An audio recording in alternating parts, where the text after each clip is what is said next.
Hello everyone.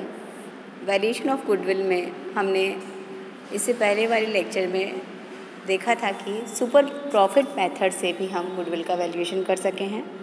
Super profit निकालने के लिए हमें एक्चुअल एवरेज प्रॉफिट या एक्चुअल मेंटेनेबल जो प्रॉफिट है उसमें से एवरेज मेंटेनेबल प्रॉफिट में से नॉर्मल प्रॉफिट को माइनस करना होगा तो सुपर प्रॉफिट आएगा। और सुपर प्रॉफिट के कुछ गुना के आधार पे या नंबर ऑफ़ ईयर्स परचेज की बेसिस पे हम गुडविल कैलकुलेट कर सकते हैं।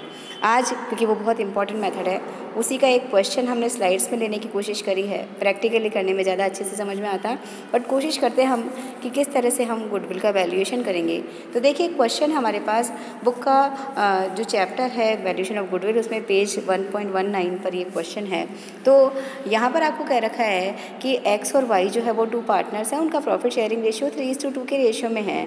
और 31 मार्च को आपको बैलेंस शीट की इन्फॉर्मेशन है। पहले वाले स्लाइड में सिर्फ इन्फॉर्मेशन इसको आप नोट डाउन कर लीजिएगा कि क्रेडिटर्स है 21,000 रुपीज़ की, दोनों पार्टनर्स की कैपिटल 80,000 रुपीज़ है।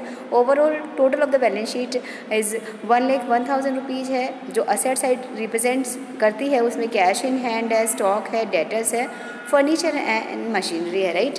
अब ये बेसिक इन्फॉर्मेशन बैलेंस शीट की थी।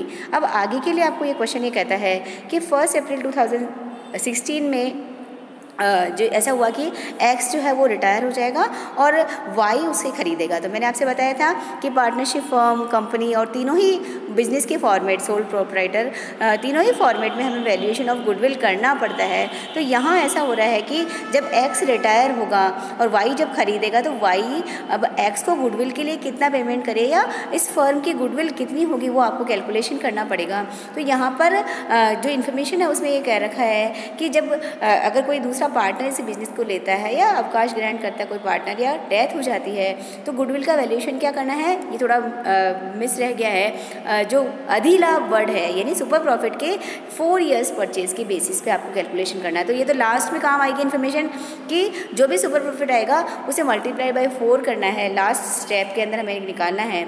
और जो नॉर्मल रेट ऑफ रिटर्न है वो 8% है। ठीक है, 2 इन्फॉर्मेशन क्लियर हो गई कि सुपर प्रॉफिट का 4 ईयर्स परचेज कैलकुलेट करना है। और दूसरा जो कैपिटल एम्प्लॉयड है वो यहाँ पर देखिए एवरेज कैपिटल एम्प्लॉयड नहीं लेके फाइनल कैपिटल एम्प्लॉयड आपको बोला है और उसका 8% आपको normal rate of return given है।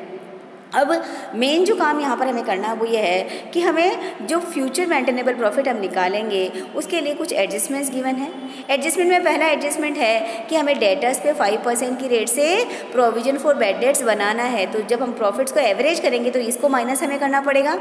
और फर्नीचर का वैल्यूएशन चेंज हुआ है, मशीनरी का वैल्यूएशन चेंज हुआ है, स्टॉक का वैल्यू भी चेंज हुआ है और लेनदार हमारे पास पहले शामिल नहीं थे, अब शामिल कर लेने हैं, राइट।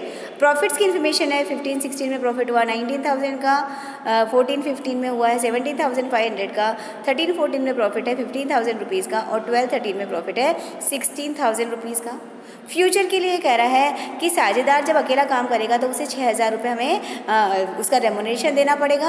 और जो रेट ऑफ डेप्रिसिएशन है वो फर्नीचर पर 5% है और मशीनरी पे 15% है। तो आपको गुडविल का वैल्यूएशन करना है। यहाँ पे आपको कहा है कि आपको इनकम टैक्स को इग्नोर कर देना है। तो यहाँ जब हम प्रैक्टिकली ये पूरा ओवरऑल क्वेश्चन है हमारे पास, दोनों स्लाइड आपके पास प्रैक्टिकली या तो लिखी हुई होगी तब आप वैल्यूज़ को यूज़ कर पाएंगे, क्योंकि स्लाइड्स में यही प्रॉब्लम है कि हम बैक स्लाइड्स को अब यहाँ फ़ोन पे यूज़ नहीं कर सकते हैं। तो ये सारी इन्फॉर्मेशन आप नोट डाउन कर लीजिए। अब इसका सॉल्यूशन हम जो डिस्कस करते हैं वो ये है कि देखिए आपको प्रॉफिट्स अभी मैंने आपको बताया कि लास्ट 5 साल के प्रॉफिट दे रखे थे 16,000। जब सबसे पहले पुराना साल था हमारा 12-13, उसका प्रॉफिट है 16,000 रुपीज़, फिर 15,000 रुपीज़, फिर 17,500 रुपीज़, फिर 19,000 रुपीज़ आपको जो लेना है इस प्रॉफिट में से अब आपको एडजस्टमेंट्स करने हैं। तो ये जो प्रॉफिट हम लेंगे इसमें से देखिए सबसे पहला एडजस्टमेंट तो आपको ये कह रखा है कि हमें क्या करना था, जो डेटर्स है उस पर 5% की लिस्ट से प्रोविजन बनाना है। तो हमारे डेटर्स हमें बैलेंस शीट पहली इन्फॉर्मेशन में डेटर्स की इन्फॉर्मेशन है, पहली जो स्लाइड थी उसमें डेटर्स है 40,000 रुपीज़ के। तो 40,000 पे 5% की रेट से 2,000 का तो प्रोविज़न हमें बनाना पड़ेगा। तो 2,000 आपने माइनस किया। उसके बाद आपसे कहा है कि स्टॉक जो था बैलेंस शीट में देखिएगा स्टॉक 15,000 का था, जबकि अब स्टॉक हमारा 16,000 का हो जाएगा। सेकंड वाली स्लाइड में दे रखा है कि पुनर्मूल्यांकन किया हमने और स्टॉक 16,000 पे आ गया तो हमारा प्रॉफिट बढ़ जाएगा ना 1,000 से, तो हमें 1,000 प्लस कर देना है। लेकिन तीसरी इन्फॉर्मेशन फिर है कि 1,000 के जो क्रेडिटर्स हैं उनको हम बुक्स में लिखना भूल गए थे, तो लेनदार बढ़ेंगे तो प्रॉफिट कम होगा ना, उन्हें चुकाना पड़ेगा आपको, तो वहाँ लेनदारों को भी आपको माइनस करना पड़ेगा।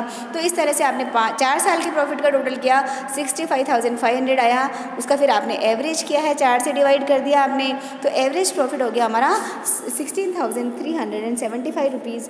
अब इसमें आपको 2 एडजस्टमेंट करने हैं। पहली चीज़ थी, क्वेश्चन ये कह रहा था कि फ्यूचर में साझेदार को उसकी सेवाओं के लिए 6,000 रुपीज़ पर एनम हमें रेमोनेशन देना पड़ेगा, तो 6,000 रुपये वो माइनस करना है। और एक एडजस्टमेंट है, इसकी टेबल आगे की स्लाइड्स में आपको मिल जाएगी कि ये जो मशीनरी और फर्नीचर है इसका भी हमने रिवैल्यूएशन जब हम करते हैं तो नेट डेप्रिसिएशन इन दोनों पर और बढ़ जाएगा 1,400 रुपये। ये मैं आगे वाली स्लाइड में बताऊँगी कि ये 1,400 रुपये कहाँ से आया है, वो हमारे पास लिखा हुआ है, क्योंकि फर्नीचर की वैल्यू जो है वो बैलेंस शीट में देखोगे तो 5,000 थी, अब 3,000 आ जाएगा, तो फर्नीचर पे तो डेप्रिसिएशन कम हो जाएगा, लेकिन मशीनरी की वैल्यू बैलेंस शीट में थी 40,000 और अब 50,000 हो जाएगी, तो अब आपको 10,000 पे एडिशनल डेप्रिसिएशन और लगाना पड़ेगा। तो 10,000 पे हम एडिशनल डेप्रिसिएशन लगाएंगे और 2,000 का डेप्रिसिएशन जो एक्स्ट्रा कटा हुआ है उसे वापस एडजस्ट कर देंगे, तो अल्टीमेटली ये 1,400 रुपीज़ हमारा additional depreciation to be charge on fix assets हमारा कैलकुलेट हो जाता है। तो इन दोनों को माइनस कर देंगे तो हमारा फ्यूचर मेंटेनेबल प्रॉफिट आ जाता है। अब उसके बाद हमें नेक्स्ट जो स्टेप कैलकुलेट करना है, पहले फ्यूचर मेंटेनेबल प्रॉफिट कैलकुलेट कर लीजिए या पहले कैपिटल एम्प्लॉयड निकाल लीजिए। तो कैपिटल एम्प्लॉयड में कैश इन हैंड तो 1,000 रुपये ही सही, स्टॉक को हमने लिया 16,000। अब यहाँ पर मैंने आपसे क्लियर कहा था कि अगर करंट मार्केट वैल्यूज़ दी जाए, करंट रियलाइजेबल वैल्यू दी जाए तो वो आपको लेनी है। तो स्टॉक जैसे बैलेंस शीट में तो 15,000 था पर 16,000 हो गया है, अब तो 16,000 लेना है। डेटर्स 40,000 थे, लेकिन 5% हमने उसमें से क्या किया है, प्रोविजन बनाया है, तो 5% माइनस करके 38,000 रुपीज़ के डेटर्स हो गए।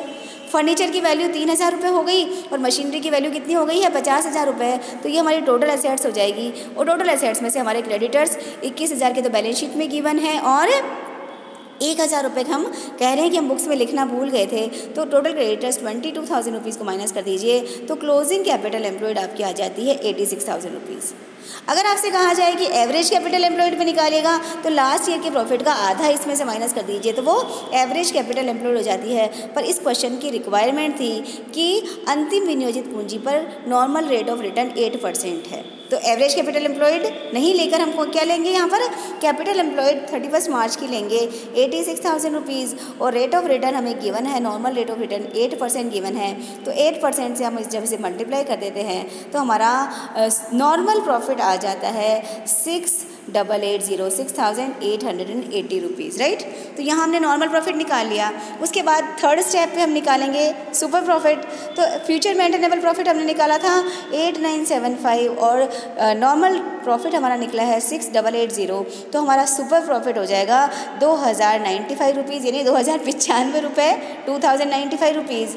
और क्या बोला था आपको कि जो गुडविल है वो 4 सालों के परचेज़ के बराबर होगी। पहले ही जो पैराग्राफ गिवन था उसमें दे रखा होता है ये information, normal rate of return की इन्फॉर्मेशन भी वहाँ गिवन थी, 8% है। और गुडविल के लिए भी कहा था कि अधिलाभों के 4 वर्षों की खरीद के आधार पर ख्याति का मूल्यांकन होता है। तो 2095 को 4 से मल्टीप्लाई कर दीजिए तो गुडविल हमारा हो जाता है कि ऐसे में जब एक्स रिटायर होता है तो उस फर्म की गुडविल होगी 8,380 रुपीज़। ये नेक्स्ट टेबल गिवन है, ये मैंने आपसे बताया था कि देखिए हमारी जो फर्नीचर है और मशीनरी है उनकी रिवैल्यूएटेड वैल्यू क्या आ गई, हमारी अमाउंट फर्नीचर का 3,000 रुपीज़ आ गया, मशीनरी का 50,000 रुपीज़ है। जबकि बुक में हमने फर्नीचर को 5,000 में लिख रखा था बैलेंस शीट में, और मशीनरी लिखा हुआ 40,000 रुपीज़, राइट। तो एक तरह से क्या हो गया है, फर्नीचर की तो वैल्यू हमारी 5,000 से 3,000 रह गई, यानी कम हो गई है, लेकिन मशीनरी की वैल्यू 10,000 रुपये बढ़ गई है। अब 2,000 पे एक तरह से वैल्यू कम हो गई तो हमने क्या कर रखा होगा, 5,000 पे डेप्रीशिएशन लगा रखा होगा, पर अब 3,000 पे लगाना है, तो एक तरह से 2,000 पे डेप्रीशिएशन हमने ज़्यादा लगा रखा है। फर्नीचर पे रेट ऑफ डेप्रीशिएशन 5% है, तो डेप्रीशिएशन अब कम करना है फर्नीचर पे तो 100 रुपीज़ से, लेकिन मशीनरी की वैल्यू 10,000 रुपीज़ से बढ़ गई है, और 10,000 रुपये पर हमारी रेट ऑफ डेप्रीशिएशन 15% है, तो यहाँ पर 10,000 पे 15% की रेट से 1,500 रुपीज़ डेप्रीशिएशन फर्नीचर पे मशीनरी पे बढ़ जाएगा।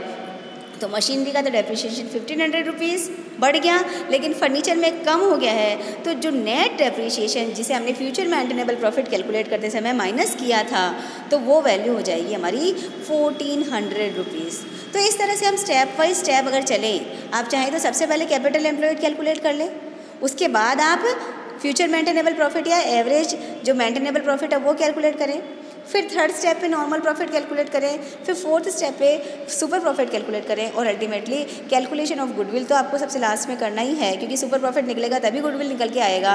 तो ये जो स्टेप्स है, अगर स्टेप बाई स्टेप चलते हैं तो कैलकुलेशन बड़ा आसान हो जाता है। हर बात को ध्यान रखिए, इंपॉर्टेंट किससे लिंक्ड बात है। बैलेंस शीट में एडजस्टमेंट्स है तो ध्यान रखना कि कैपिटल एम्प्लॉयड में वो एडजस्टमेंट लेके जाना है। प्रॉफिट्स के एडजस्टमेंट है तो ध्यान रखना है कि फ्यूचर मेंटेनेबल प्रॉफिट जब कैलकुलेट करेंगे तो वहाँ भी हमें वो एडजस्टमेंट ध्यान रखने हैं। और बैलेंस शीट के जो एडजस्टमेंट्स हैं वहाँ पर हमें ध्यान रखना है कि क्रेडिटर्स 21,000 के थे पर 1,000 रुपये नहीं लिखना भूल गए तो उसको ऐड करना है, वो बात हमें ध्यान रखनी पड़ेगी। तो इस तरीके से हम अगर स्टेप बाई स्टेप चलते हैं तो कैलकुलेशन कर पाएंगे। Thank you.